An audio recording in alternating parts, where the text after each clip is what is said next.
Governatore Federica, prima riunione del tavolo sulla cantieristica con Regione, Comune di Monfalcone, Camera di Commercio della Venezia Giulia e Confindustria Venezia Giulia e Fincantieri. Quindi come si parte e quali sono gli obiettivi? Abbiamo cercato di darci delle tappe serrate, prima di tutto per capire le esigenze produttive di una grande realtà come Fincantieri da qui ai prossimi anni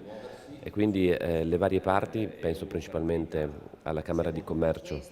e a Confindustria, andare a ricercare tutte quelle realtà produttive che possono inserirsi all'interno del ciclo produttivo di Fincantieri e quindi garantire nuova occupazione e nuovi posti di lavoro. Su questo la Regione farà la sua parte, mettendo a disposizione le proprie risorse per formare i lavoratori e quindi predisporre della manodopera in grado di operare immediatamente in totale sicurezza e offrire ai giovani nuove opportunità lavorative, soprattutto di questo territorio che tanto ha risentito delle diverse crisi occupazionali. Ovviamente non è un lavoro semplice, ma un lavoro in cui crediamo molto e pensiamo possa essere la prospettiva anche da esportare in altre aree della regione per andare a potenziare il mondo produttivo, offrire nuova occupazione e aumentare la produzione all'interno del Friuli Venezia Giulia.